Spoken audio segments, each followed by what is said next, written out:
Welcome to wanderlust এসকেপেডস। আজ থেকে শুরু করছি নতুন একটি সিরিজ। এই সফরে আপনাদের নিয়ে যাব পূর্বঘাট পর্বতমালা পরিবেষ্টিত দক্ষিণ উড়িষ্যার অনিন্দ্য সুন্দর প্রকৃতির মাঝে। আমাদের এবারের গন্তব্য উড়িষ্যার আদিবাসী জনসম্প্রদায়ের কেন্দ্রবিন্দু কোরাপুট জেলা। কিন্তু এখানেই শেষ নয়, এর সঙ্গে আমরা আরও দেখব পাশের ছত্তিশগড় রাজ্যের ঐতিহাসিক বস্তার জেলার বর্ষাস্নাত অতুলনীয় সৌন্দর্য, পাহাড়, জলপ্রপাত, বাঁধ, গুহা, মন্দির এবং তার সঙ্গে পৃথিবীর দীর্ঘতম ধর্মীয় উৎসবের রোমাঞ্চকর স্বাদ। চলুন আর দেরি না করে আমাদের সঙ্গে কলকাতা থেকে গাড়িতে করে যাত্রার সূচনা করা যাক। যাত্রাপথ হিসেবে আমরা বেছে নিয়েছি সিনিক রুট, আর পথে যেতে যেতে জানা অজানা অনেক চমক অপেক্ষা করে আছে আপনাদের জন্য। থাকছে যাতায়াত ও থাকা খাওয়ার সমস্ত খুঁটিনাটি তথ্য।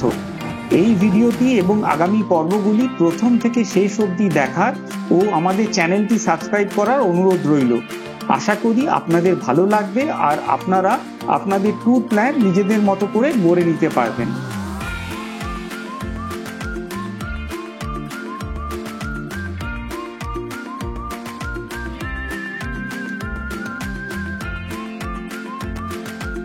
রাতের বেলায় নিবেদিতা সেতুর ওপরে কলকাতা ছাড়ছি।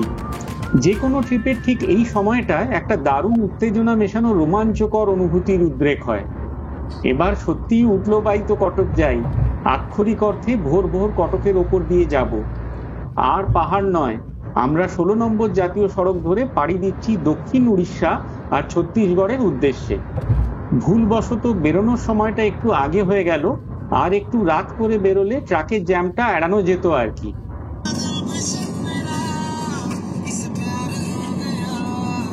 প্রায় রাত 12টার সময় শেরে পাঞ্জাবে 4-5টা। এখন এই জায়গাটা সব সময়ে গম গম করে, মানে এমন একটা কোনো সময় নেই যখন এটাকে ফাঁকা পাওয়া যায়। মাঝরাত্রি থেকে ভোর রাত্রি অবধি সব সময় এখানে জনসমাবেশ পাবেন।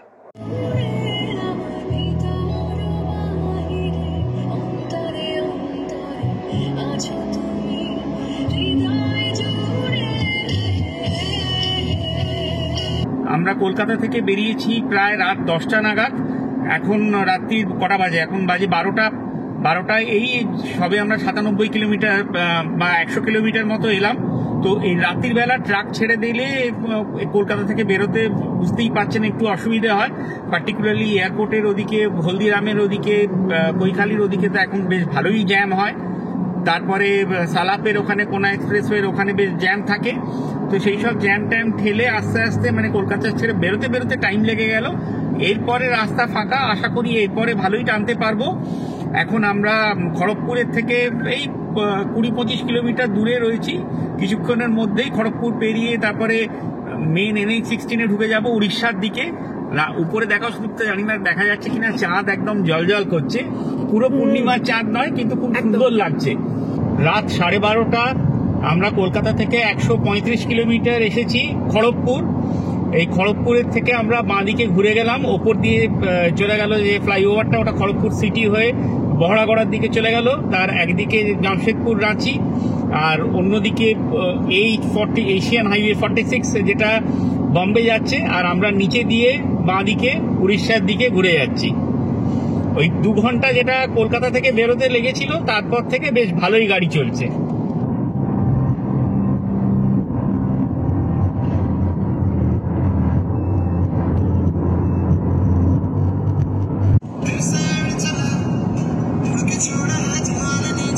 একশো 70 কিলোমিটার, প্রায় রাত 1টা, 12:50।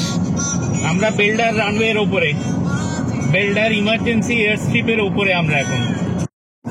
রাত্রির 1:15, ঠিক 200 কিলোমিটার পথ পেরিয়ে আমরা সোনাকানিয়া বর্ডার দিয়ে পশ্চিমবঙ্গ থেকে উড়িষ্যায় প্রবেশ করলাম।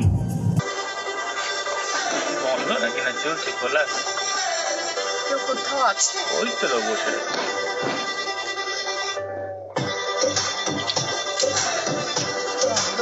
ভোর 2:30 আমরা 260 কিলোমিটার পথ অতিক্রম করে এই বালেশ্বর পেরোচ্ছি এখন। প্রসঙ্গত আরেকটা কথা বলে রাখি, এই যে দেখছেন সামনে এই যে ওভারহেড ক্যামেরাগুলো, এখানে তো NH-16 উড়িষ্যায় স্পিড লিমিট হচ্ছে 80 কিলোমিটার, তার উপরে উঠলেই চালান আসে। এই রকম কিন্তু নতুন প্রচুর ক্যামেরা মানে অ্যাড হচ্ছে। আগে যেগুলো ছিল, আগে যেগুলো রাডার বটে ধরা যেত, মানে এই এখন নতুন অনেকগুলো ওভারহেড ক্যামেরা রাখছে, যেগুলো দেখলাম যে এখনো রাডার বটে অ্যাড হয়নি। পার্টিকুলারলি আমার যেটা চোখে পড়লো, কলকাতা থেকে বালেশ্বর যাওয়ার পথে আগে রূপসার কাছে খালি একটাই ওরকম ওভারহেড মাস্ট ক্যামেরা ছিল, এখন দেখলাম তারও আগে আরো তিনটে জায়গায় ওরকম ক্যামেরা বসেছে। আর এখন আমরা বালেশ্বর থেকে টুয়ার্ডস কটক যাচ্ছি, এরকম বিভিন্ন জায়গায় অলরেডি 2-3 জায়গায় দেখলাম ওভারহেড নতুন মাস্ট ক্যামেরা বসছে, যেগুলো রাডার বট অ্যাপে আসেনি। তো আপনারা যদি রাডার বট অ্যাপও ইউজ করেন তাহলেও একটু সজাগ থাকবেন, কারণ নতুন কিন্তু অনেকগুলো স্পিড ক্যামেরা বসছে এই রাস্তায়। এখন ভোর 4:40, বাইরে হালকা হালকা আলো ফুটছে। আমরা মহানদীর ওপরে ব্রিজে কটকে ঢুকছি 430 কিলোমিটার বাড়ি থেকে পাড়ি দিয়ে। ভোর 5টা, এই পুরীর বাঁক চলে গেল 454 কিলোমিটার। 5:15 আমরা ভুবনেশ্বরের ওপর দিয়ে প্রায় ভুবনেশ্বর পেরিয়ে গেলাম। একটা কথা কিন্তু মানতেই হবে যে NH-16 যেটা ভুবনেশ্বরের ওপর দিয়ে গেছে, ফ্লাইওভার দিয়ে এমন করে দেয়া আছে যে মোটামুটি প্রায় কোনো ক্রসিংই নেই। মানে ভুবনেশ্বরের এক প্রান্ত থেকে আরেক প্রান্ত কখন এলো কখন বেরিয়ে গেল, এটা মানে বোঝাই যায় না। এখানকার রাস্তাঘাট কিন্তু দারুণ সুন্দর। আমার ডান দিকে পড়ছে ইস্টার্ন ঘাটস, পূর্বঘাট পর্বতমালা চালু হয়ে গেছে। সকালবেলা জাস্ট রোদ্দুরটা উঠছে, দারুণ লাগছে সামনে সিনারি গুলো। ওইদিকে রেল না, ওই যে ট্রেন যাচ্ছে,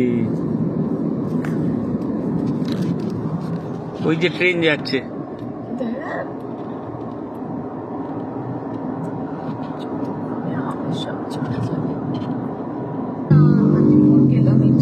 এই যে এক গ্যাং অফ বাইকার যাচ্ছে।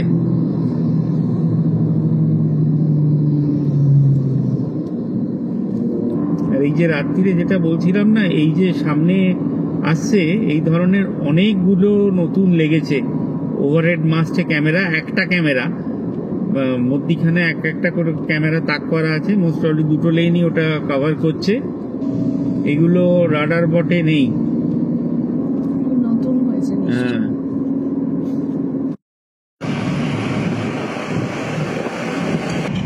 এখানে একটা চিল্কার জন্য অবজারভেশন টাওয়ার তৈরি করা হয়েছে, চিল্কার জন্য। গোপালপুর সি বিচ 60 কিলোমিটার, এখানে একটা জাস্ট অবজারভেশন টাওয়ার মতো আছে। অবজারভেশন টাওয়ারের ওপর থেকে চিল্কার মনোরম দৃশ্য বছর দুয়েক আগেকার এক পুজোর সময়কার ট্রিপের সময় তোলা। চারিদিকে সারি সারি কাশফুল ফুটে আছে, কি সুন্দর লাগছে দেখতে। NH-16 এর এই পার্টের ড্রাইভটা খুব সুন্দর, প্রাকৃতিক দৃশ্য খুবই সুন্দর। আমরা এখন চলেছি উড়িষ্যার গঞ্জাম ডিস্ট্রিক্টের হেডকোয়ার্টার ছত্রপুর সিটির পাশ দিয়ে, পাশেই তামপারা লেক। এর ব্যাপারে আরো জানতে হলে আমাদের অফবিট ওড়িশা সিরিজের মনোরম তামপারা এপিসোডটি দেখুন, এর ব্যাপারে সব কিছু জানতে পারবেন। আমরা ব্রহ্মপুরের দিকে ঢুকে যাব আর কি, NH-16 ছেড়ে। এই যে সামনে বোর্ডটা দেখা যাচ্ছে, ব্রহ্মপুর 3 কিলোমিটার। এইখান থেকে আমরা ডান দিকে ঘুরে সিটির ভেতর দিয়ে এগিয়ে যাব।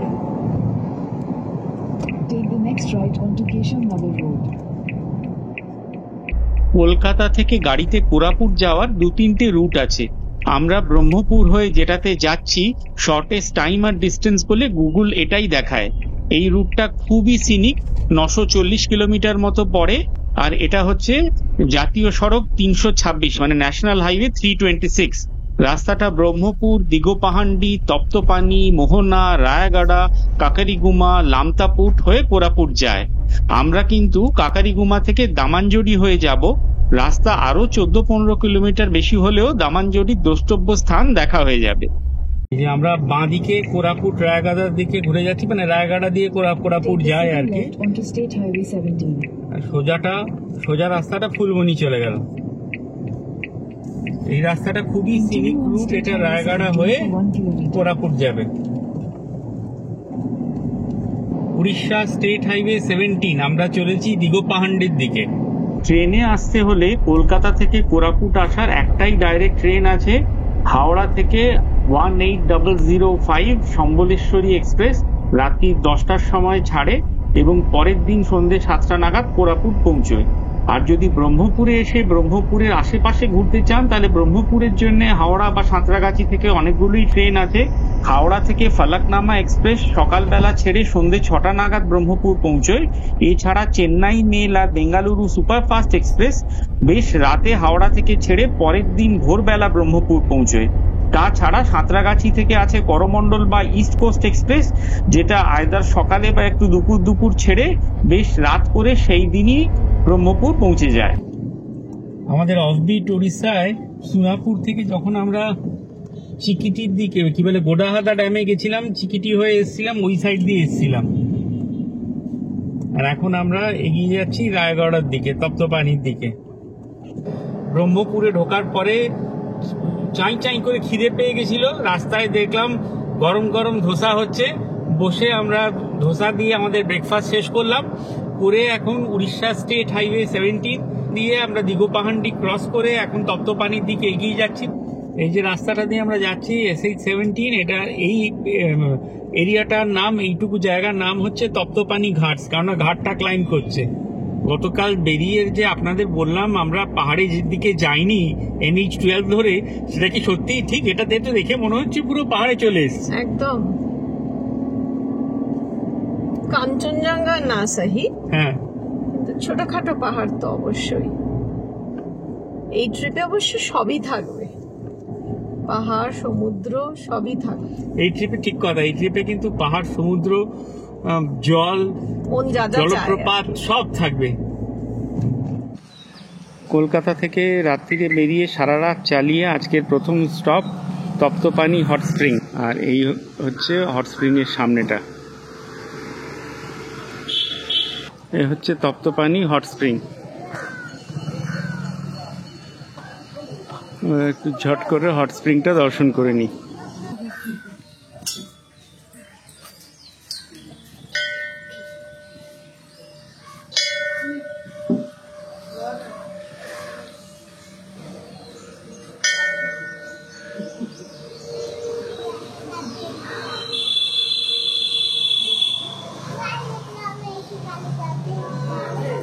এ হচ্ছে মন্দির,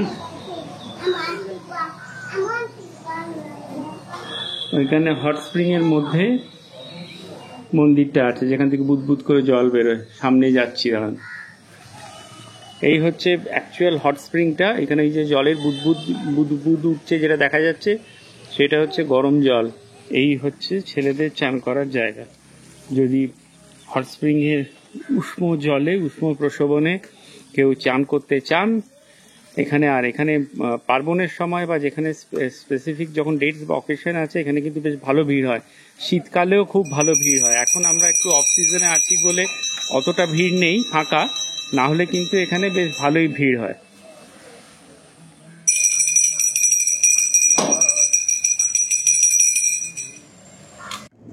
আমরা তপ্তপানি স্প্রিং রিসর্টে ঢুকে পড়েছি। হিউজ ক্যাম্পাস এরিয়া, এখানে একটা বাচ্চাদের প্লেগ্রাউন্ড এরিয়া ছিল যেটা রেনোভেশনের খুব দরকার বোঝা যাচ্ছে। আর এই যে এইটাও একটা অ্যাকোমোডেশন, এই যে এরকম হাটগুলো রয়েছে। উপরের ছবিতে ফোন নাম্বার পেয়ে যাবেন। এটা কিন্তু তপ্তপানি, জিরাং, চন্দ্রগিরি অঞ্চলের সব থেকে ভালো থাকার জায়গা। প্রপার্টিটা হচ্ছে হিউজ, মানে এই চত্বরে এদিকে মানে ভালোভাবে থাকার জন্য this is a pretty large property. এখন রেনোভেশনে রয়েছে, তাও রুম অ্যাভেলেবেল আছে, কিন্তু এখন রেনোভেশনে রয়েছে। এর মেইন ডিমান্ড থাকে হচ্ছে শীতকালে। এই যে সামনেই পুরো পাহাড়ের কোলে, এখানে দুটো ভিলা রুম এই সাইডে। আর পুরো মানে লোকেশনটা মনে হবে একদম পুরো জঙ্গলের মধ্যে।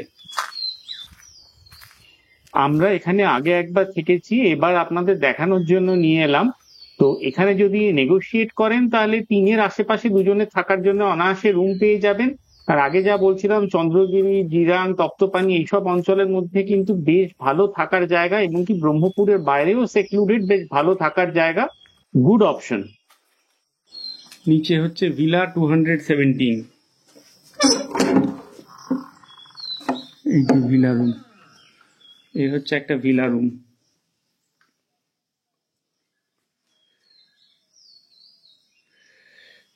এটা রুম রেডি করা নেই, আমি জাস্ট দেখানোর জন্য ঢুকে পড়েছি।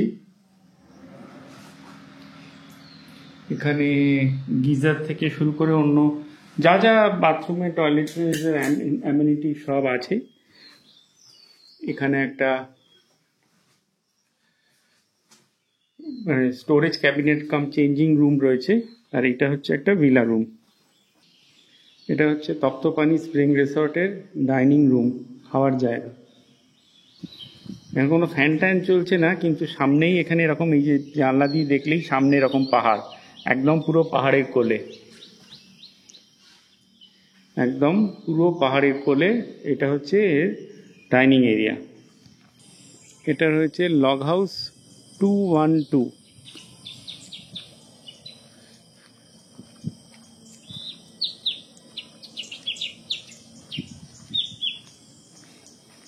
এদিকে আরো একটা লগ হাউস আছে।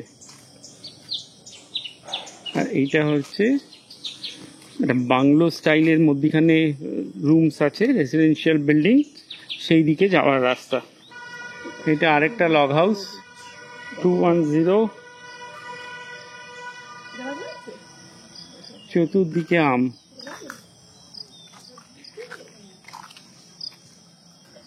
ম্যানিকিওর একদম লন, সুন্দর এরিয়া। আর এখানে আরো থাকার জায়গা, রুমস রয়েছে।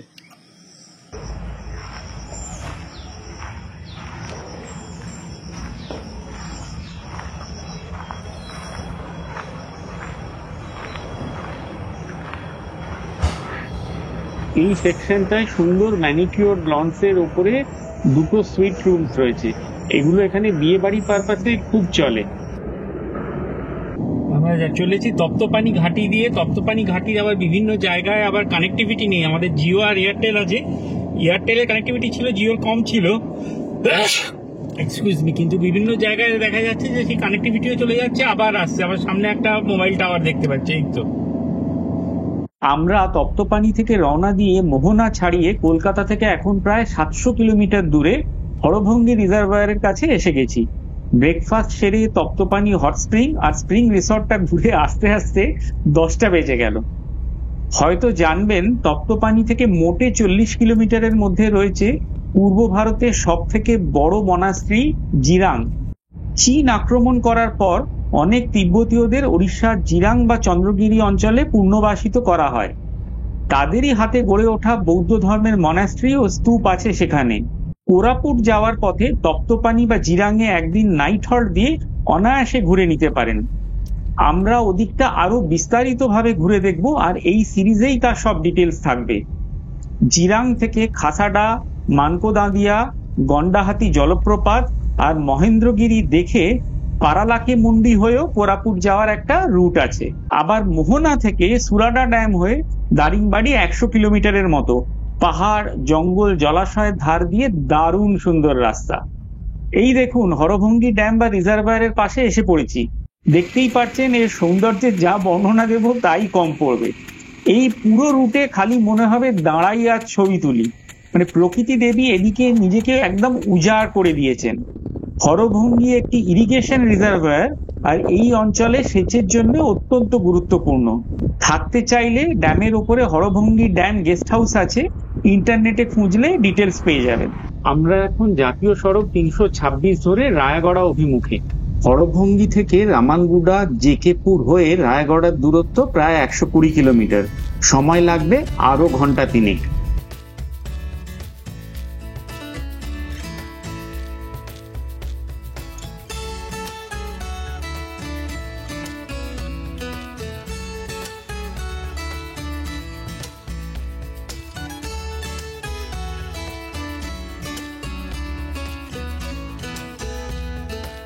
অবশেষে কলকাতা থেকে 830 কিলোমিটার চলার পর দুপুর গড়িয়ে পৌঁছলাম রায়গড়া। উড়িষ্যার রায়গড়া জেলার সদর দপ্তর রায়গড়া টাউন অনেক পুরনো।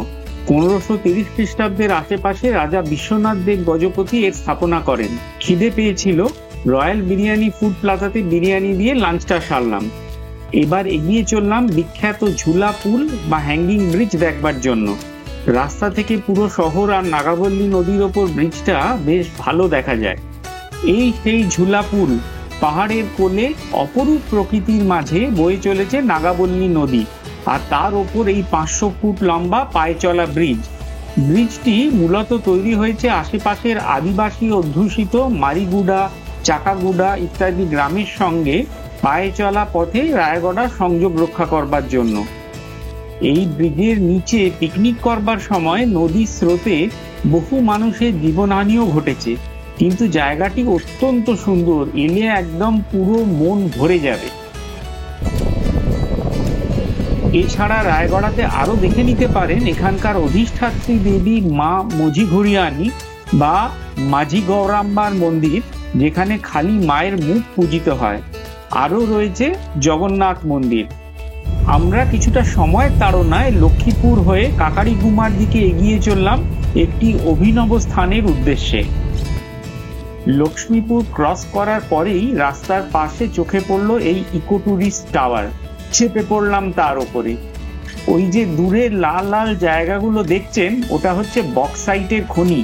এইখান থেকে বক্সাইট খনন করে নিয়ে যাওয়া হয় পাশেই ন্যাশনাল অ্যালুমিনিয়াম কোম্পানি বা নালকোর দামানজোড়ি প্লান্টে। সেখানে বক্সাইটকে রিফাইন করে বার করা হয় অ্যালুমিনা, আর তারপর অ্যালুমিনাকে স্মেল্ট করে বার করা হয় অ্যালুমিনিয়াম মেটাল। এই সুন্দর প্রকৃতির মাঝখানে কি দারুণ কর্মযজ্ঞ চলেছে। এইখানকার প্রকৃতির রূপ সত্যি অসাধারণ। এই পুরো ভ্যালি, বিস্তৃত ভ্যালির ভিউ, রাস্তা এঁকে বেঁকে চলে গেছে, সবুজ পাহাড়, নীল আকাশ, তার মধ্যে মেঘ ভেসে বেড়াচ্ছে, মানে দারুণ প্রকৃতি। এখানে সত্যি সত্যি প্রকৃতি দেবী নিজেকে পুরো উজাড় করে দিয়েছেন। অন্তত জীবনে একবার এই রাস্তায় গাড়ি চালিয়ে যাবেন, খুব ভালো লাগবে আপনাদের। এবার আমরা চলেছি এক অভিনব স্থানে। কাকড়িগুমা পৌঁছানোর 9 কিলোমিটার আগে কুসুমগুডা গ্রাম থেকে 5 কিলোমিটার দূরে রয়েছে সহস্র শিবলিঙ্গ টেম্পল। কোরাপুট থেকে এর দূরত্ব মোটে 50 কিলোমিটার। রাস্তাটা খুবই সুন্দর, আর যেখানে গাড়ি পার্ক করবেন সেখান থেকে এরকম 100টা মতো সিঁড়ি উঠে গেছে। সেই সিঁড়ি বেয়ে উঠে মূল মন্দিরে প্রবেশ করতে হয়। এটা ঠিক আক্ষরিক অর্থে মন্দির নয়, ন্যাচারাল ওয়ান্ডার কাম আর্কিওলজিক্যাল সাইট। টিলার মাথায় একটা ছাউনি দেয়া খোলা জায়গা আর অনেকগুলো ইন্টারকানেক্টেড গুহা, যার কোনো শেষ নেই। বছর 50 আগে খোঁড়াখুড়ি করতে গিয়ে হঠাৎই আবিষ্কৃত হয়। চারিদিকে মাটি পুড়ে গড়ে ওঠা হাজার হাজার শিবলিঙ্গ। কয়েক হাজার শিবলিঙ্গ পাওয়া গেছে, আরো গুহার মধ্যে রয়েছে। গল্প কথা হলো 1 কোটি লিঙ্গ আছে, তাই এর নাম কোটি শিবলিঙ্গ বা সহস্র শিবলিঙ্গ মন্দির। আর সামনে যেটা দেখছেন ওটা হচ্ছে পাথরে খোদাই করা প্রভু জগন্নাথের মূর্তি। যেদিকেই তাকাবেন খালি চোখে পড়বে বিভিন্ন আকার আর প্রকারের শিবলিঙ্গ। এত যে শিবলিঙ্গ হতে পারে তা সত্যিই জানা ছিল না। আর ওই যে দূরে দেখা যাচ্ছে শায়িত বিষ্ণু, চলুন আরেকটু সামনে থেকে গিয়ে দেখি। সামনেই রয়েছে প্রভু জগন্নাথের আরেকটি মূর্তি, ফুল টুল দিয়ে সাজিয়ে রাখা রয়েছে। আর এই দিকে হলো শায়িত বিষ্ণু। এখানে গণেশের ওপরে আবার বিষ্ণু, পাশে মাতা পার্বতী, আর এই একটু নিচের দিকে যদি আমি ক্যামেরাটা নামাই, এখানে বাবা ভোলেনাথ। ঠিক তার পাশে নিচে এই যে ধনুকের আকৃতির পাথরটা দেখছেন, এটার নাম হচ্ছে ঈশ্বর ধনু। এই অন্ধকারে আমার ফোনের ক্যামেরা কেঁপে যাচ্ছে, আর এই দিকের পাথরটা শাঁখের আকৃতির, তো এর নাম হচ্ছে শিবের শঙ্খ, শিব শঙ্খ। আর এই যে সামনে স্ট্রিয়েশন কাটা সেডিমেন্টারি রকের বড় স্ল্যাবটা, যেহেতু এটা বইয়ের পাতার মতো দেখতে, সেহেতু এটাকে বলা হয় বেদ পুস্তক, মানে বেদের বই। আর এইটি হলো ওপরে নাগ দেবতা বিরাজমান বাবা গুপ্তেশ্বর মহাদেব। সামনে দাঁড়িয়ে রয়েছেন এখানকার পুরোহিত, উনি আমাদের জায়গাটা ঘুরিয়ে দেখাচ্ছেন আর এবার গুহার মধ্যে নিয়ে যাচ্ছেন। ওনার পায়ের কাছে যে জায়গাটা দেখুন, ওইখান দিয়েই গুহায় যেতে হয়। নিচু হয়ে ঝুঁকে অন্ধকার গুহার মধ্যে ঢুকতে হয়। এই গুহার মধ্যে মোট 6টা শিবলিঙ্গ রয়েছে, এবং এই গুহার থেকে আবার অনেকগুলো বিভিন্ন ইন্টারকানেক্টেড গুহা রয়েছে। আর যাওয়ার রাস্তাগুলো এতই সরু, তার মধ্যে তো লিটারালি শুয়ে পড়ে মোটামুটি ক্রল করে যেতে হয়। আর প্রত্যেকটা গুহার মধ্যে অনেকগুলো করে শিবলিঙ্গ রয়েছে, আর এই গুহার নাকি কোনো শেষ নেই। এখনো অবধি এর মধ্যে যে কতগুলো গুহা রয়েছে বা পুরোপুরি এই যে কেভ, বিশাল কেভ স্ট্রাকচার, এটা পুরোপুরি ম্যাপ করা যায়নি। লোকেরা নাকি যতখানি ভেতরে ঢুকছে ততই নতুন নতুন শিবলিঙ্গ আবিষ্কার হচ্ছে।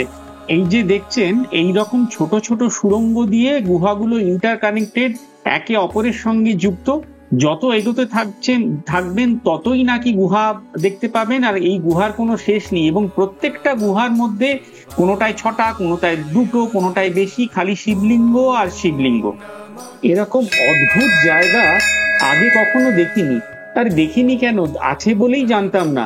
আমাদের তো দারুণ লাগলো। আশা করি আপনাদেরও এই জায়গাটা ভালো লেগেছে। কোরাপুট যদি আসেন, আমি সাজেস্ট করব এই কুটনিপাদার মহাদেব বা সহস্র শিবলিঙ্গ টেম্পল অবশ্যই একবার দেখে যাবেন। এই রকম ইউনিক জায়গা বা মন্দির বা গুহা সিস্টেম আগে কখনো দেখেননি। আমরা কাঁকড়িগুমা পেরিয়ে এসেছি। কাঁকড়িগুমা থেকে সোজা রাস্তায় কোরাপুটের দূরত্ব ওই 39-40 কিলোমিটার মতো। তবে আমি আগেই যা বলেছিলাম, আমরা কিন্তু কাঁকড়িগুমা থেকে লামতাপুট হয়ে কোরাপুট যাচ্ছি না, আমরা যাচ্ছি দামানজড়ি হয়ে। আমাদের কোরাপুট যেতে ডিস্টেন্স আরো 14-15 কিলোমিটার মতো বেশি পড়বে, কিন্তু আমরা দামানজড়ির ভেতর দিয়ে যাব, নালকোর দামানজড়ি টাউনশিপ। আর টাউনশিপের মধ্যে যে কিছু দ্রষ্টব্য স্থানগুলো আছে সেগুলো দেখে নিয়ে একবারে আমাদের আজকের হোটেল বা রিসর্টে গিয়ে উঠবো। চারিদিকে কিরকম বিস্তৃত সবুজে ঘেরা চাষের জমি, পাহাড়ের কোলে চাষের জমি, একদম ধুধু প্রান্তরের মতো লাগছে। কিন্তু এর আশেপাশেই ছড়িয়ে ছিটিয়ে আছে বিভিন্ন আকারের বক্সাইট মাইন্স, যেটা থেকে আকরিক যাচ্ছে নালকো দামানজড়ি প্লান্টে। আমরা প্রায় বেলা 4:30 বাজিয়ে ফেলেছি, আর 14-15 কিলোমিটারের মধ্যেই পড়বে নালকো টাউনশিপ। আমরা এবার ঢুকছি নালকো দামানজড়ি টাউনশিপে। বিকেল 5টা বেজে গেছে। সন্ধে হয়ে অন্ধকার হওয়ার আগে আগে যে সব দ্রষ্টব্য স্থানগুলো দেখে নিতে হবে। আকাশের একদিকে আবার কালো করে বৃষ্টি আসছে, তার আগেই সব সারতে হবে। আর যেমন টাউনশিপ হয়, সুন্দর ছিমছাম সাজানো গোছানো বড় চওড়া রাস্তা, বেশ ভালো লাগছে। আর ওই যে আমাদের প্রথম গন্তব্য, দেখতেই পাচ্ছেন বিরাট বড় হনুমানের স্ট্যাচু আর হনুমানের মন্দির। দূর দূরান্ত থেকে দেখা যায় 108.9 ফিট লম্বা পৃথিবীর দ্বিতীয় বৃহত্তম হনুমানের স্ট্যাচু, এবং মন্দিরের ভেতরে হনুমানজির অষ্টধাতুর আইডলও রয়েছে। এই যে আমরা এখন হনুমান মন্দিরে এসেছি, খুব সুন্দর মন্দিরটা। চারিদিকে দেখছেন খুব সুন্দর রং বেরঙের পৌরাণিক সব ছবি রয়েছে, মূর্তি করা রয়েছে। হনুমানজির, যেটা অংশুমান বলল, ভেতরে একটা অষ্টধাতুর মূর্তি আছে। আর খুব শান্ত পরিবেশ, ভালো লাগবে। আর খুব সুন্দর করে সাজানো রয়েছে। এসেই না মনটা খুব ভালো হয়ে গেল। বলে না, মন্দিরে এসে যে ভক্তিটা আসে, সেটা এখানে এলেই আপনার আসবে।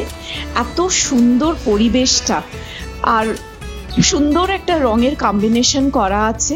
মূর্তিগুলো খুব সুন্দর করে রাখা আছে, খুব সুন্দর। ওভারঅল অ্যাম্বিয়েন্সটা খুব সুন্দর।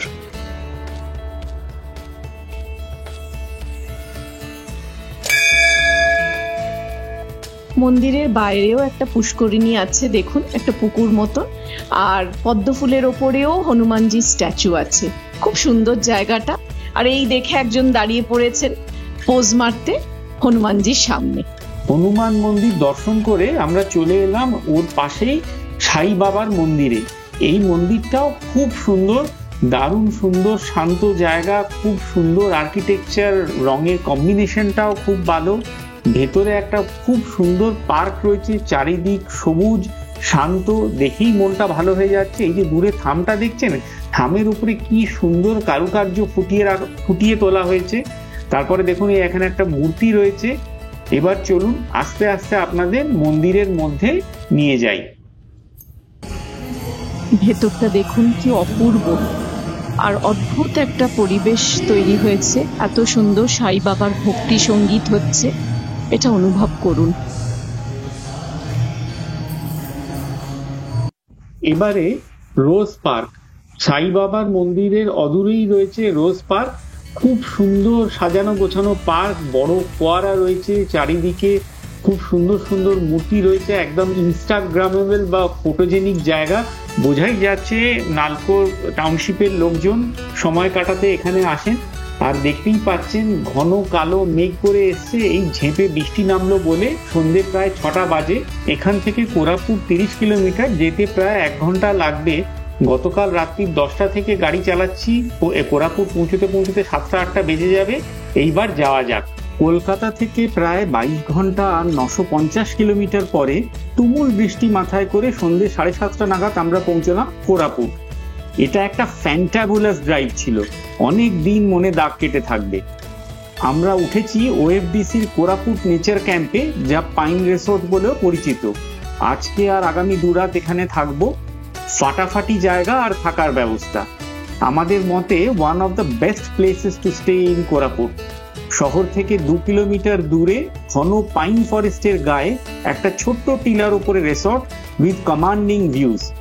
এখন রাত হয়ে গেছে, দিনের আলোয় চারিপাশটা দেখাবো। চলুন রুম নোংরা হয়ে যাওয়ার আগে রুম ট্যুরটা সেরে ফেলা যাক। আমরা আছি একটা এসি কটেজে, কটেজ নাম্বার 3। তবে এটা কটেজ বললে ভুল হবে। ওই যে একজন বসে বসে ফিরে এসে বসে বসে দোল খাচ্ছে, খুব মজা পেয়েছেন তিনি। তবে এটা কটেজ বললে ভুল হবে, এটা কটেজ না, এটা পুরো সুইট রুম। এই যে 6টা এসি কটেজ আছে, এগুলো হচ্ছে কমপ্লিট সুইট। সুইটে যেমন একটা বেডরুম থাকে, তারপরে একটা বড় লিভিং রুম থাকে, এখানে তো বেডরুম আর লিভিং রুম রয়েছেই। আর এই যে জায়গাটা দেখছেন, এইটা হচ্ছে একদম বেতের চেয়ার ফেয়ার টেবিল দোলনা সব দিয়ে একটা ঢুকেই আলাদা করে বসার জায়গা। এরম ব্যবস্থা আমি কিন্তু ওএফডিসি কেন অন্য কোনো রিসোর্ট বা কটেজেও দেখিনি। আর এর দাম হচ্ছে 6,190 টাকা দুজনের জন্য, 1 রাতের লাঞ্চ ডিনার আর ব্রেকফাস্ট ইনক্লুডেড, মানে একদম পুরোপুরি ভ্যালু ফর মানি। এদিকে একটা দরজা রয়েছে, এই দরজা দিয়ে আবার বাইরে সিঁড়ির দিকে বেরোনো যায়। এখন অন্ধকার, দেখাতে একটু মুশকিল হবে, তাও দেখিয়ে দিই। ভালো করে দেখা যাচ্ছে না, এখান দিয়ে একটা সিঁড়ি নেমে যায়, আর ওই যে সামনে আলো জ্বলছে, ওইখানে খাওয়ার জায়গা, ওইখানে যাওয়া যায়। ওটা সকালের দিকে আপনাদের ভালো করে আবার দেখিয়ে দেবো। মানে ব্যবস্থার কোনো ত্রুটি নেই। এখানে টোটাল রয়েছে 6টা আপনার এই যে বললাম এসি কটেজ বা সুইট রুম, আর 4টে নতুন সুইস টেন্ট হয়েছে, সবকটারই একই দাম। এইবার আমরা লিভিং এরিয়া বা লিভিং রুমে প্রবেশ করছি। বিরাট বড় সোফা, ওই যে সুদীপ্তা দেখাচ্ছে জিনিসপত্র রাখার জন্য একটা বিরাট বড় কাপবোর্ড। মানে সত্যি আই এম কমপ্লিটলি ইমপ্রেসড। এই আজকের দিনে 6,190 টাকায় এরম কেউ জায়গা দেয় না। এখানে একটা টিভি রয়েছে, প্লাস এই সুইট রুমে 2টো বাথরুম আছে। এইটা হচ্ছে লিভিং রুমের বাথরুম, মোটামুটি বেশ বড় বাথরুম, সব অ্যামিনিটি সহ। এমনকি যে স্যানিটারি ওয়্যার গুলো ইউজ করা হয়েছে সেগুলো কিন্তু বেশ ভালো মানের, বেশ ভালো কোয়ালিটির স্যানিটারি ওয়্যার। এরা কোনো কিছুরই ত্রুটি করেনি। আর এইবার আমরা যাচ্ছি বেডরুমে বা মাস্টার বেডরুমে। বিরাট বড় বেডরুম, সাদা ধবধবে বিছানা। এই এত ক্লান্তির পর মনে হচ্ছে কখন গিয়ে বিছানায় পিঠ এলিয়ে শুয়ে পড়বো। ওই যে সুদীপ্তা যাচ্ছে, ওদিকে আরেকটা কাপবোর্ড, জিনিসপত্র রাখার জায়গা আছে দেখাতে। ওই যে সামনে দেখছেন, ওই দরজা দিয়ে একটা দারুণ ভিউ আছে, খুব সুন্দর বারান্দা আছে। সকালে দেখাবো। এখানে একটা ফুল লেন্থ মিরর। আর এইটা হচ্ছে বড় বাথরুমটা। বাথরুমের সাইজটা এই ক্যামেরায় দেখে বুঝতে পারছেন না, এটা কিন্তু বিরাট বড় বাথরুম। বিরাট বড় মানে এই সাইজের তুলনায় বিরাট বড় বাথরুম, গিজার ফিজার সবকিছুই রয়েছে। তো এই দামে আমি তো বলবো ভ্যালু ফর মানি। বাইরেটাও একবার আপনাদের দেখিয়ে দিচ্ছি, যদিও এখন অন্ধকার, সকালে দেখাবো। এখন অন্ধকারে দেখতে পাবেন না, কিন্তু এই জায়গাটা থেকে খুব নিচেই রাস্তা, একটা উঁচু টিলার উপরে, শহর থেকে 2 কিলোমিটার দূরে, মানে দারুণ ঝকঝকে ভিউ। আমরা বললাম কটেজ নাম্বার 3-তে আছি, আর ওইদিকে সামনের দিকে মনে হয় কটেজ নাম্বার 4 বা 5, 2টো কটেজ একসঙ্গে আছে, যার একটা কমন দরজা। মানে বড় ফ্যামিলি এলে ওই রকম 2টো কটেজ একসঙ্গে নিতে পারলে কিন্তু একসঙ্গে থাকতে পারবেন। তো মানে at the end of the day we are completely impressed. মানে এইরকম যে এইখানে এসে ব্যবস্থা পাবো, আমরা মানে আমাদের আশাতীত ছিল, আমরা মানে বুঝতেই পারিনি। We are more than ওভারজয়েড and Hartley recommended. মানে কোরাপুটে এলে এক কথায় চোখ বুজে বলবো, এইখানে এসে থাকতে পারেন। এবার চলুন ঝট করে খাওয়ার জায়গাটাও দেখে নেওয়া যাক। আর এটা হচ্ছে এখানকার ঝাঁ চকচকে খাওয়ার জায়গা বা রেস্তোরাঁ। রিসোর্টটি ওপেন হয়েছিল 2021 সালের ডিসেম্বর মাসে। আমরা কোরাপুটে আরো 2 রাত আছি, 4-5টা খুব ভালো করে দেখবো, আর তারপর যাব ছত্তিশগড়ে। পুরো সিরিজটা দেখে নেওয়ার জন্য আমাদের চ্যানেলটা ঝটপট সাবস্ক্রাইব করে ফেলুন। ভালো লাগলে লাইক, শেয়ার আর কমেন্ট করতে ভুলবেন না যেন। আপনাদের মূল্যবান সময়ের জন্য অনেক ধন্যবাদ।